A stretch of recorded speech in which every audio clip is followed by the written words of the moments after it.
नमस्कार साथियों, मैं कल्याण सिंह राजपुरोहित। स्वागत है आपका रजत खंडेलवाल यूट्यूब चैनल पर, जहां पर हम फर्स्ट ग्रेड फर्स्ट पेपर की इंग्लिश पढ़ रहे थे। उसी के क्रम में हमारे जो टॉपिक चल रहा था प्रीपोजिशन। तो प्रीपोजिशन के अंदर हमने पढ़ा था कि तीन प्रकार के प्रीपोजिशंस होते हैं। एक तो होता है जो नॉर्मल जो प्रीपोजिशन होते हैं जो एक वर्ड से बनते हैं, जैसे इन हो गया, ऑन हो गया, इनटू हो गया, ओवर हो गया, अबव हो गया, आफ्टर हो गया, बिफोर हो गया। ये सब क्या है, एक सिंगल वर्ड वाले प्रीपोजिशन है। फिर उसके बाद हमने देखा था कि जो मिक्स्ड प्रीपोजिशंस होते हैं, जो दो वर्ड्स के मिलने से या दो वर्ड्स के फॉर्मेशन से जिनका निर्माण होता है, तो वो होते हैं जो मिक्स्ड प्रीपोजिशंस कहलाते हैं। फिर उसके बाद तीसरे हमने पढ़ाए थे फिक्स्ड प्रीपोजिशंस। फिक्स्ड प्रीपोजिशंस के अंदर मैंने बताया था कि कुछ वर्ड्स ऐसे होते हैं जैसे कि in spite of, on the behalf of, फिर ऐसे कुछ मैंने आपको एग्जांपल्स बताए थे बहुत सारे। तो इस प्रकार से जो फिक्स्ड प्रीपोजिशंस है वो तीन, ये अपने टोटल प्रीपोजिशंस के तीन प्रकार हो गए। उसके बाद हमने पढ़ा था अबव का प्रयोग पढ़ा था, आफ्टर का प्रयोग पढ़ा था। तो इसके बाद हम इसी क्रम में आगे चलते हैं। देखो, आफ्टर हो गया था, एक हो गया था अपने अबव हो गया था, एक हो गया था अबाउट। ठीक है, तो ये तीन प्रीपोजिशंस कंप्लीट हो गए थे। अब हम आगे चलते हैं। आगे चलते हैं अगेंस्ट के प्रयोग। देखो, अगेंस्ट का मतलब क्या होता है कि अगेंस्ट का अर्थ होता है दो चीजों के बीच में विरोधाभास। मतलब जैसे मैं अगर किसी एक जो दो जने हैं जो आपस में लड़ाई झगड़ा कर रहे हैं या फिर उन दोनों के विचारों के बीच में अंतर्द्वंद है, तो वहां पर अगेंस्ट का प्रयोग होता है। ठीक है, किसका प्रयोग होता है? अगेंस्ट का। अब देखो, अगेंस्ट के प्रयोग को आपको ऐसे समझना है कि देखो, he must fight against terrorism. देखो यहाँ पर अगेंस्ट क्यों आया, सबसे पहले यही चीज समझनी है कि यहाँ पर अगेंस्ट का प्रयोग करने का क्या सेंस है। देखो, अगेंस्ट इसलिए आया क्योंकि टेररिज्म के अगेंस्ट वो फाइट कर रहा है, मतलब टेररिज्म के विरुद्ध वो लड़ना चाहता है, मतलब उसको टेररिज्म के विरुद्ध लड़ना चाहिए। ये इस सेंस में हम किसका प्रयोग करेंगे? अगेंस्ट का। किसका प्रयोग करेंगे? अगेंस्ट का। फिर से सटा करके अर्थ में देखो, जैसे कि दो चीजें हैं, जैसे कि मैं इस बोर्ड के ऐसे सट के खड़ा हुआ, सहारा लेकर, इसके मेरी पीठ है वो पूरी की पूरी बोर्ड के टच हो रही है। तो I am leaning against the board, मतलब मैं इस, ये जो बोर्ड है इसके अगेंस्ट में लीनिंग कर रहा हूँ। लीनिंग का मतलब जैसे कि ये बोर्ड है, ये बोर्ड का सरफेस है और मैं यहाँ पे खड़ा हूँ, मेरी पूरी बॉडी इसको टच कर रही है। ठीक है, तो यहाँ पर इन दोनों के बीच में ये संपर्क बना हुआ है, मतलब मेरी जो बॉडी है वो इस जो बोर्ड की जो सरफेस है उसके अगेंस्ट, मतलब लीन कर रही है, मतलब इसके ऊपर झुकी हुई है। तो वहां पर किसका प्रयोग होगा? अगेंस्ट का। आई बात समझ में? फिर पांचवा है अक्रॉस। अब देखो, एक छोर से दूसरे छोर तक, जैसे कि मान लो ये नदी है, ये नदी का एक छोर है और ये दूसरा छोर है। ये कौन सा छोर है? दूसरा छोर। देखो, इसके बीच में मान लो ये है पानी, ये पानी है। अब एक आदमी जाता है, उसको ऐसे समझना है। देखो, ये एक आदमी है, ये तैरता हुआ जाता है, ये इस तरफ आता है, मतलब इसके एक बैंक से, मतलब इसके एक किनारे से दूसरे किनारे पर ये तैरता हुआ जाता है। तो इसके लिए हम किसका प्रयोग करेंगे? अक्रॉस का। मतलब I can swim across the Ganga. देखो, गंगा के अक्रॉस होता है, मतलब जैसे कि अगर ये आदमी इस किनारे से इस किनारे तक ऐसे तैर के आता है, तो इसका मतलब क्या हुआ कि इस किनारे से इस किनारे के बीच ये अक्रॉस आया है। क्या आया? अक्रॉस आया। देखो, एक होता है थ्रू और एक होता है अक्रॉस, इन दोनों के बीच में आपको समझना है। देखो, थ्रू होता है जैसे कि ये एक कैनल है, कैनल का मतलब हो गया जैसे कि नहर है, ये क्या है? नहर, पाइप है जो भी। तो यहाँ से एक बंदा चलना प्रारंभ करता है, फिर ये यहाँ तक आता है। ठीक है, तो ये क्या कर रहा है? इस कैनाल के थ्रू जा रहा है, मतलब एक सेकंड,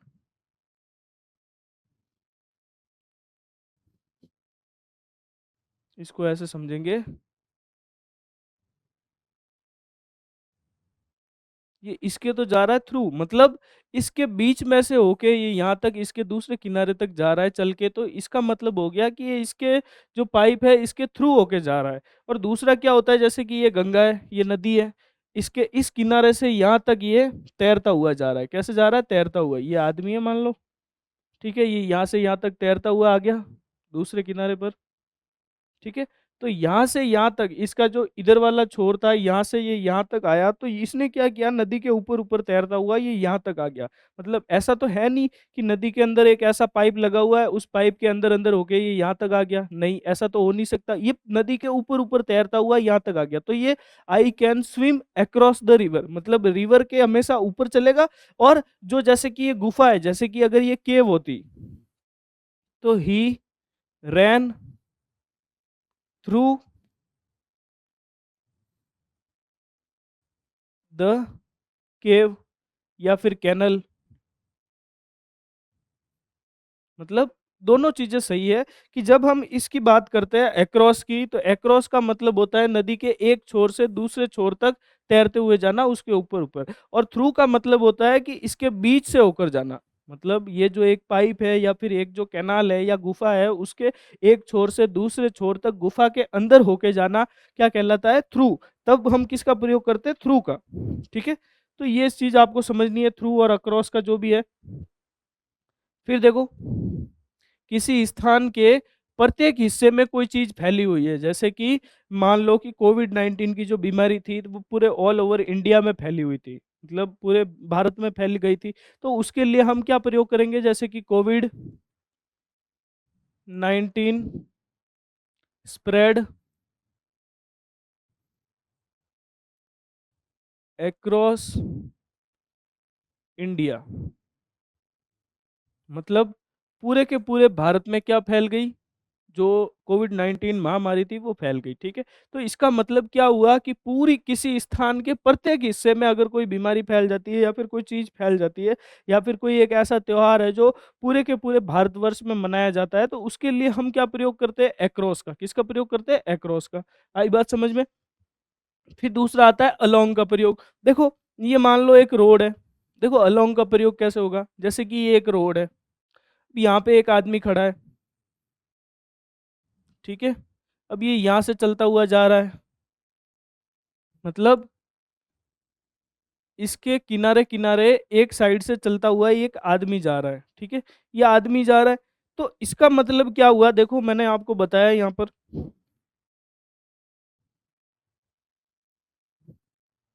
देखो अलोंग का प्रयोग कहाँ होगा, कि किनारे किनारे चलना। जैसे कि एक रोड है, उस रोड के ये दो किनारे होते हैं, इन दोनों किनारे, जैसे एक किनारे के साइड साइड में एक आदमी चल रहा है, तो he was walking along the road. मतलब रोड के आप साइड साइड में चलते हो, मतलब ऐसा तो है नहीं कि रोड के बीच में से चलते हो, मतलब रोड के अंदर से तो चल नहीं सकते आप। रोड के हमेशा आप अलोंग अलोंग चलते हो, मतलब रोड के साइड में ऐसे फुटपट्टी बनी हुई होती है, उसके ऊपर चल रहे हो आप। तो इसका मतलब क्या हो गया कि you are walking along the road, along with the road, या फिर अलोंग द रोड।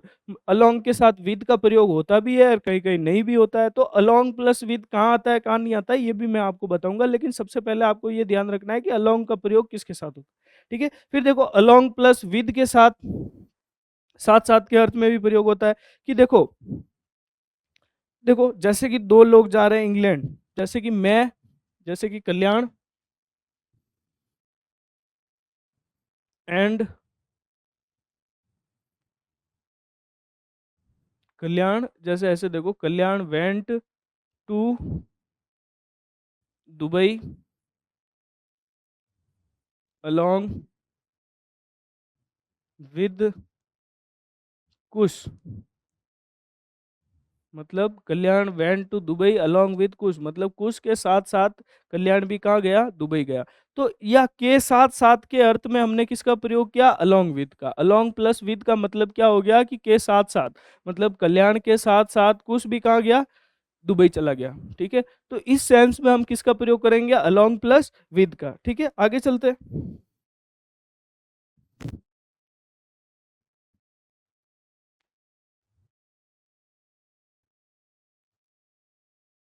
ये देखिए, अलोंग प्लस विद के साथ साथ में अर्थ होता है, जैसे Ritika went to England along with her brother. मतलब रितिका अपने भाई के साथ साथ कहाँ गई, इंग्लैंड गई। तो भाई के साथ साथ के अर्थ में हमने किसका प्रयोग किया, अलोंग और विद का। अलोंग के साथ किसका प्रयोग किया, विद का। अब देखो एग्जाम में अपने क्वेश्चन कैसे बनेगा, तो उसका पैटर्न समझने के लिए हम सबसे पहले एक चीज देखते हैं कि जैसे एग्जाम में ऐसे आएगा क्वेश्चन कि राम वेंट टू सिंगापुर। फिर खाली जगह आएगा, फिर विद हिज मदर। अब मेरे को एक बात बताओ कि जैसे मैं यहाँ ऑप्शन दे दूँ अलोंग, बी दे दूँ एक्रॉस, सी दे दूँ विद और डी दे दूँ थ्रू।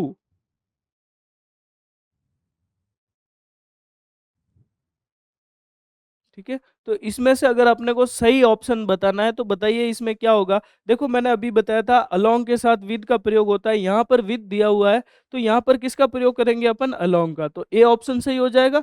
और ए अलोंग क्यों आया यहाँ पर, क्योंकि Ram went to Singapore along with his mother, मतलब राम उसकी माँ के साथ साथ सिंगापुर गया। तो के साथ साथ के अर्थ में हमने किसका प्रयोग किया, हमेशा अलोंग प्लस विद का। ठीक है, आई बात समझ में। तो किस प्रकार एग्जाम में क्वेश्चन आता है ये भी आपको देखना है, वो भी इंपॉर्टेंट है, ताकि जो आप चीजें पढ़ रहे हो उसको आप एग्जाम में भी उसको जस्टिफाई कर सको और उसको आप प्रयोग कर सको एग्जाम में। अपने को चार ऑप्शन में से एक ऑप्शन टिक करना है वहां पर। ये तो है नहीं कि आपसे कोई रूल पूछने बैठ जाएगा कि आपने फलाने में कौन सा रूल लगाया, फलाने में कौन सा रूल लगाया, ऐसा तो कभी होगा नहीं। आपको सीधी सी सिंपल सी बात पूछेगा कि यहाँ पर इसमें से चारों में से कौन सा ऑप्शन अप्रोप्रिएट बैठ रहा है। तो उस प्रकार से आपको अपनी तैयारी करनी है कि आप जब भी अगर ऐसी कोई चीज देखो तो उसका प्रयोग कहाँ होता है, ये चीजें ध्यान रखनी है बस। तो आपको जैसे ही ऑप्शन देखोगे उसमें से एलिमिनेट करके या तो ऑप्शन एलिमिनेशन लगा दोगे या फिर आपको एकदम प्रॉपर तरीके से याद होगा तो आप देखते ही समझ जाओगे कि यहाँ पर इसका प्रयोग होगा। फिर देखो एट का प्रयोग। एट का प्रयोग होता है निश्चित समय के लिए, मतलब जैसे किसी को निश्चित समय बताना है कि हम कितने बजे निकले थे, तो अपन ऐसे बोलते हैं कि वी लेफ्ट एट 2 o'clock। मतलब ये जैसे 2 o'clock है मतलब 2 बजे, 2 बजे। तो ये एक निश्चित समय हो गया।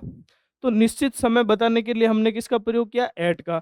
फिर निश्चित जगह दिखाने के लिए देखो my house is situated at the corner of the street, मतलब स्ट्रीट का जो कॉर्नर है, गली का जो कोना है, वहां पर मेरा घर बसा हुआ है। तो मैंने अपने घर की लोकेशन बताने के लिए किसका प्रयोग किया, एट का। आई बात समझ में। तो घर की जो लोकेशन बता रहा है वो कौन बता रहा है, एट बता रहा है। एट के माध्यम से पता चला कि अपना घर जो स्पेसिफिक इस जगह पर बसा हुआ है। ठीक है, फिर दूसरा है कीमत बताने हेतु।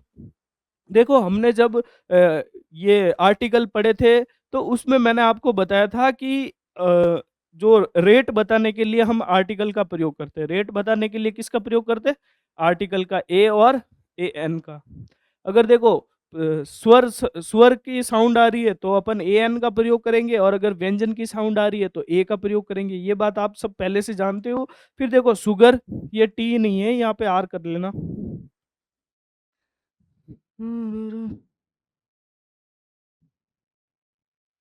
यहाँ पर आर कर लेना। ये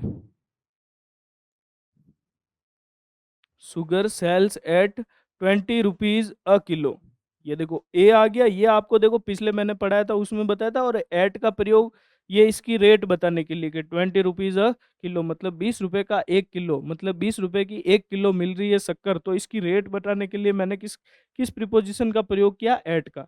ठीक है, आई बात समझ में। फिर देखो की उम्र में, जैसे कि मान लो कि आई एम गेटिंग मैरिड, जैसे कि ये मैं बोलता हूँ कि मैं 25 की उम्र में शादी करूंगा।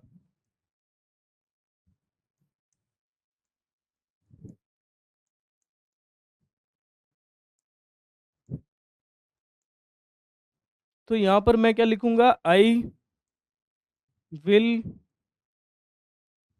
Get married eight 25। I will get married eight 25, मतलब ये एज बता रहा है कि 25 की जब मेरी एज हो जाएगी उस समय मैं शादी कर लूंगा। तो इस प्रकार आपको पता लगाना है कि एट का प्रयोग क्या होगा। देखो एट का प्रयोग एक तो मेन चीज ध्यान रखना है कि एक तो पॉइंट ऑफ टाइम दिखाने के लिए, निश्चित समय दिखाने के लिए किसका प्रयोग करेंगे, एट का। देखो सबसे पहले तो क्या हो गया, निश्चित समय। फिर क्या हो गया, निश्चित जगह।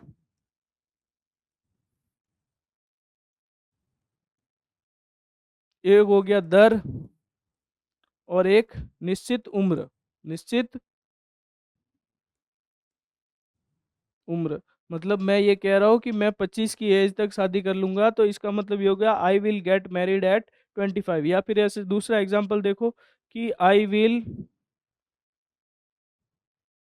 गेट अ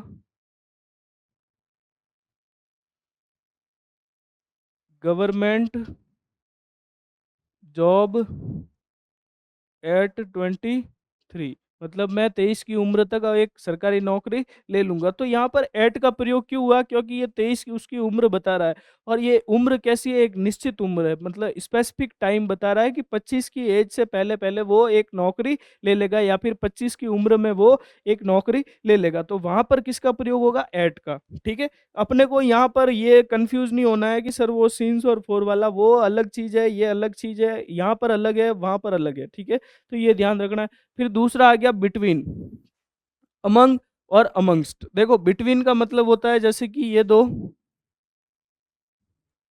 पेड़ है, ठीक है? या फिर दो जो व्यक्ति है, ठीक है? ये दो व्यक्ति है, इनके बीच में ये एक छोटा बच्चा खड़ा है।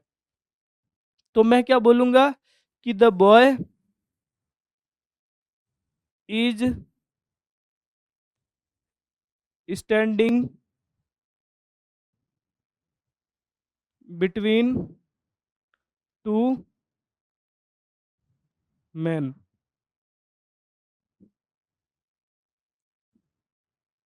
मतलब ये जो लड़का है वो इन दोनों आदमियों के बीच में खड़ा है, तो बिटवीन का प्रयोग आया। बिटवीन का प्रयोग क्यों आया? क्योंकि इन दोनों के बीच में खड़ा है। फिर जैसे देखो मैंने 10 रुपए की चॉकलेट लाई, फिर मैंने कहा कि इस क्लास में 10 रुपए की चॉकलेट बांट दो। तो मैं क्या बोलूंगा कि distribute this chocolate between these two students. मतलब दो व्यक्तियों के बीच में अगर हम बात करते हैं तो किसका प्रयोग होता है? बिटवीन का प्रयोग। दो व्यक्ति हो गए तो बिटवीन का प्रयोग, बहुत सारे लोग हो गए तो अमंग का प्रयोग, और अमंगस्ट का प्रयोग कहाँ होता है वो मैं आपको आगे बताऊंगा, ठीक है? लेकिन देखो मॉडर्न इंग्लिश में आजकल अमंगस्ट का प्रयोग बहुत ही रेयरली देखने को मिलता है। आजकल मॉडर्न इंग्लिश में अमंग का प्रयोग ही किया जाता है, अमंगस्ट का प्रयोग बिल्कुल भी नहीं किया जाता है, ठीक है? तो अपने को ये बात ध्यान रखनी है। देखो बिटवीन का प्रयोग कब होगा? जब दो व्यक्ति होंगे, ठीक है? और अमंग का प्रयोग कब होगा? जब बहुत सारे व्यक्ति होंगे, ठीक है? जब बहुत सारे व्यक्ति होंगे तब किसका प्रयोग करेंगे? अमंग का। किसका प्रयोग करेंगे? अमंग का। और जब दो व्यक्ति होंगे तो किसका प्रयोग करेंगे? बिटवीन का। तो देखो सबसे पहले लिखा है बिटवीन का प्रयोग दो व्यक्तियों या वस्तुओं के लिए होता है। दो व्यक्तियों या वस्तुओं के लिए होता है। देखो दो व्यक्ति कैसे हो गए? जैसे divide these mangoes between Rishu and Shivam. अब देखो रिशु एक लड़का है और शिवम भी एक लड़का है, तो ये दोनों के बीच में मतलब लोग कितने हो गए? दो। तो दो लोगों के बीच में अगर कोई चीज डिस्ट्रीब्यूट करने का कह रहा है तो वहां पर हम किसका प्रयोग करेंगे? बिटवीन का। किसका प्रयोग करेंगे? बिटवीन का। और जैसे दो समय है, दो स्थान है, दो घटनाएं हैं, तो उन दोनों को एक्सप्रेस करने में, मतलब उन दोनों को एक्सप्रेस करने के लिए हम किसका प्रयोग करेंगे? बिटवीन का। तो यहाँ पे देखो ये एग्जांपल है, ही में come between Monday and Saturday. मतलब वो सोमवार और शनिवार के बीच में कभी भी आ सकता है। सोमवार और शनिवार के बीच में कभी भी आ सकता है। तो सोमवार एक दिन है, शनिवार एक दिन है, तो उन दोनों के बीच में वो कभी भी आ सकता है। तो इस प्रकार हम जब प्रयोग करेंगे, यहाँ पर अगर हमें किसी प्रीपोजिशन का प्रयोग करने का कहा जाएगा, यहाँ पर खाली जगह आएगी तो हम किसका प्रयोग करेंगे? बिटवीन का प्रयोग करेंगे, ठीक है? फिर तीसरा देखो द बॉर्डर बिटवीन। अब देखो बॉर्डर किस किस के बीच में होती है? दो देशों के बीच में, जैसे इंडिया और पाकिस्तान के बीच में क्या है? India and Pakistan. उन दो देशों के बीच में क्या है? बॉर्डर है। मतलब देश कितने हैं? दो। उन दोनों देशों के बीच में क्या है? बॉर्डर है। तो वहां पर हम किसका प्रयोग करेंगे? बिटवीन का, ठीक है?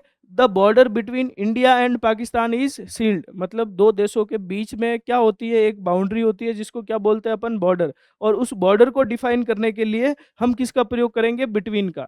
तो दो देश हो गए, एक हो गया इंडिया, एक हो गया पाकिस्तान।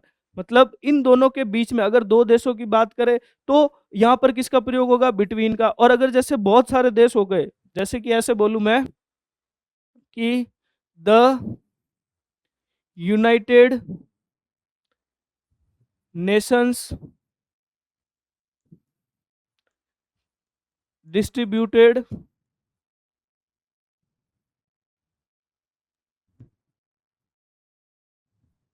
द मनी, खाली जगह, ऑल साउथ एशियन कंट्रीज।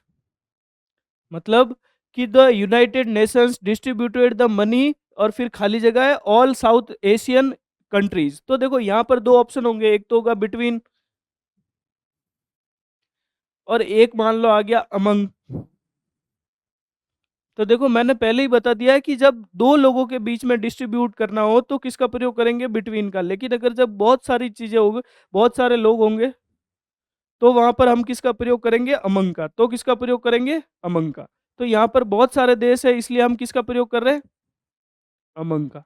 देखो अमंग और अमंगस्ट का प्रयोग ऐसा है कि जब पहले पुरानी इंग्लिश चलती थी तो उसके अंदर जैसे वॉवल का साउंड आ रहा है तो उसके बीच अमंगस्ट का प्रयोग करते थे। किसका प्रयोग करते थे, अमंगस्ट का। लेकिन अभी जो मॉडर्न इंग्लिश है उसके अंदर अमंगस्ट नाम के वर्ड्स को हटा दिया है, और कंप्लीटली जहां पर अमंगस्ट का प्रयोग होता है वहां पे भी हम किसका प्रयोग करते हैं, अमंग का। लेकिन अगर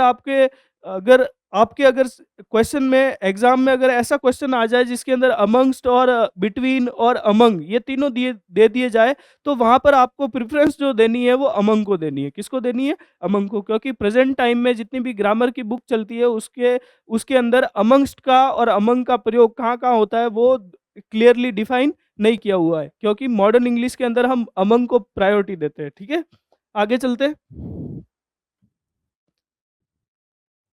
फिर आता है people generally got married between the ages of 25 and 30। मतलब 25 और 30 ये दो एज हो गई। पहली एज क्या हो गई, 25, दूसरी क्या हो गई, 30। तो ये दो एज के बीच में बताना है अपने को कहीं पर कि दो एज के बीच में ये लोग मैरिड हो रहे हैं, मतलब शादी कर रहे हैं। तो वहां पर हम किसका प्रयोग करेंगे, बिटवीन का। किसका प्रयोग करेंगे, बिटवीन का। अब देखो अमंग का प्रयोग आ जाता है। देखो बिटवीन में तो ध्यान रखना था कि हमेशा कितने लोग होंगे, दो। या तो दो दो दो लोग होंगे, या फिर दो देश होंगे, ठीक है, या फिर दो एज होगी।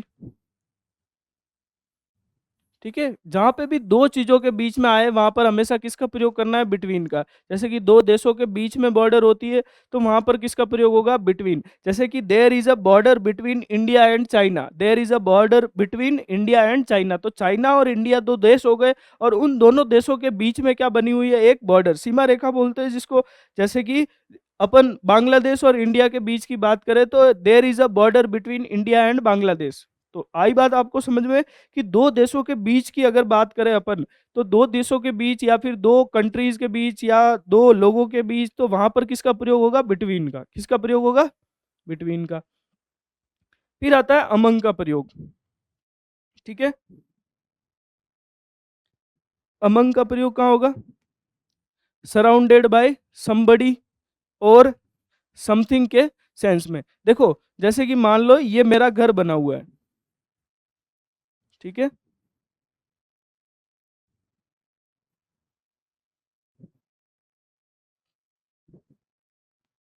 जैसे मान लो ये मेरा घर बना हुआ है और इसके चारों तरफ है पेड़।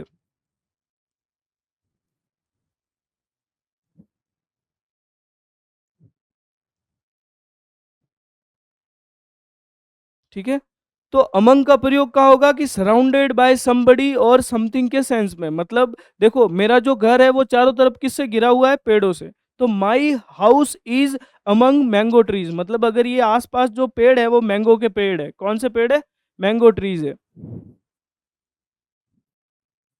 अगर मेरे घर के चारों तरफ मैंगो ट्रीज है तो my house is among mango trees. मतलब मेरा जो घर है वो उसके चारों तरफ तो क्या बने हुए हैं, मैंगो के पेड़ लगे हुए हैं, और उसके बीच में क्या है, मेरा घर है। तो वहां पर किसका प्रयोग करेंगे, अमंग का।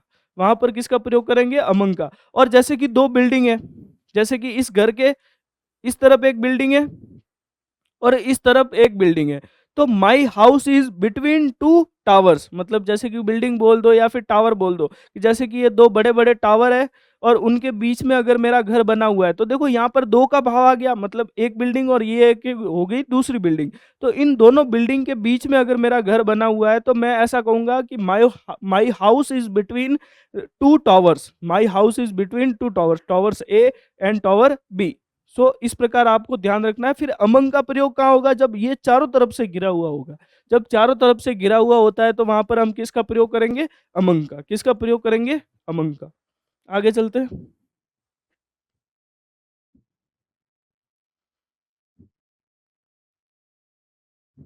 देखो, फिर आ गया अमंग का प्रयोग उस स्थिति को एक्सप्रेस करने में किया जाता है जब कोई व्यक्ति या वस्तु किसी समूह में सहभागी होता है। व्यक्ति या वस्तु किसी समूह में सहभागी होता है। देखो, जैसे कि अगर मैं एक बात करूं जनरल सेंस में, कि उस जो बैंक में उस बैंक में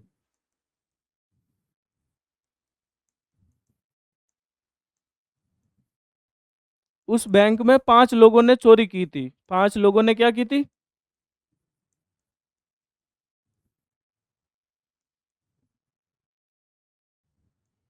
और सीमा भी उन्हीं में से एक है।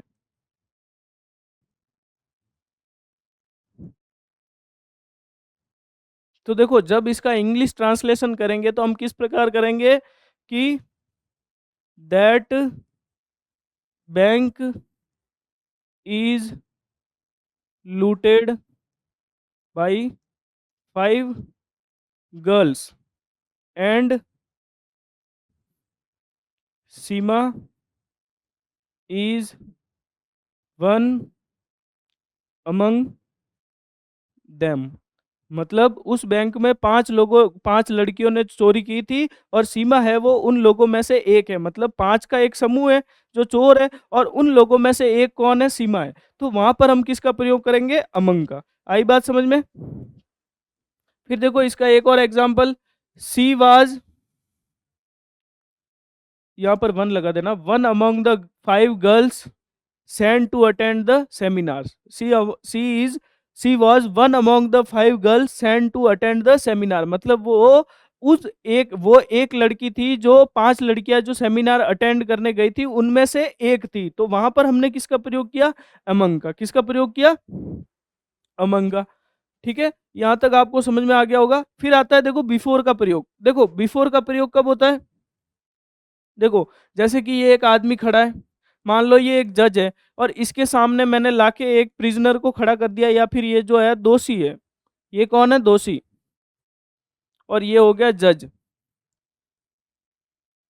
आई बात समझ में? तो ये जज है, उसके जस्ट सामने किसको लाके खड़ा किया?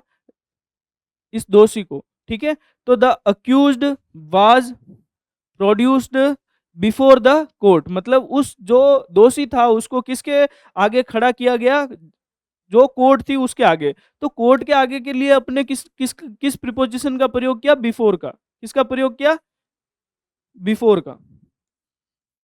मतलब जो अक्यूज था, जो दोषी था, उसको किसके समक्ष प्रस्तुत किया गया? तो कोर्ट के समक्ष प्रस्तुत किया। तो वहां पर हमने किसका प्रयोग किया? बिफोर का।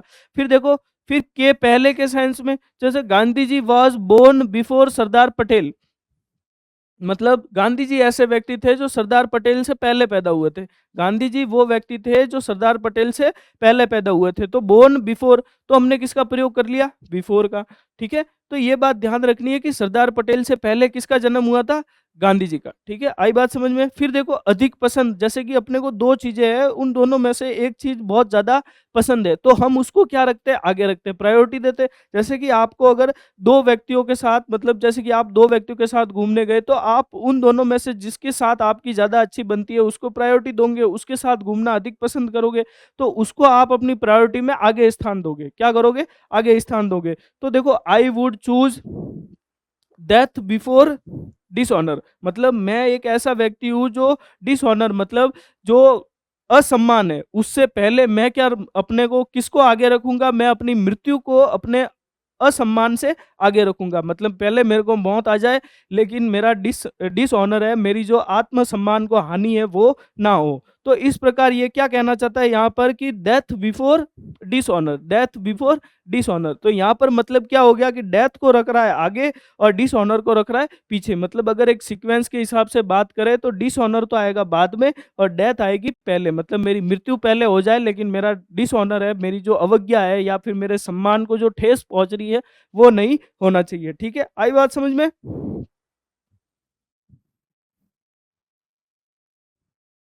ठीक है दोस्तों, तो आज की क्लास में हम इतना ही करते हैं। इसके आगे जब भी अपनी नेक्स्ट क्लास में हम इसके बाद आगे का पढ़ेंगे, तो अपने को एक चीज़ ध्यान रखनी है कि अपने क्वेश्चन का पैटर्न किस प्रकार है। और देखो, प्रीपोजिशन एक ऐसा टॉपिक है जो बहुत ज़्यादा इजी भी है और बहुत ज़्यादा कैलकुलेटिव, मतलब इसके अंदर आपको बहुत सारे रूल्स भी याद रखने पड़ेंगे। लेकिन इससे क्या है कि जैसे आपको बिफोर के रूल याद हो गए, तो आपके ऑप्शन में कितने आएंगे टोटल, और टोटल 4 प्रीपोजिशन आएंगे। तो उन चारों के अगर आपको यूज़ पता है, उन चारों के बारे में आप जानते हो, तो आप ऑप्शन एलिमिनेशन के माध्यम से भी आप अपना क्वेश्चन सॉल्व कर सकते हो। ठीक है दोस्तों, ध्यान रखना है। और आपको ये सारी जो चीज़ें बताई जा रही है, जो भी ये रूल्स वगैरह बताए जा रहे हैं, उसको आप नोट करते हुए चलिए, उनको रिवाइज करते हुए चलिए, ताकि जब आपका एग्जाम हो तो आपके ऊपर बर्डन ना आए और साथ ही के साथ आपको ये रूल्स वगैरह सब याद हो जाए। ठीक है दोस्तों, धन्यवाद, मिलते हैं अगली क्लास में।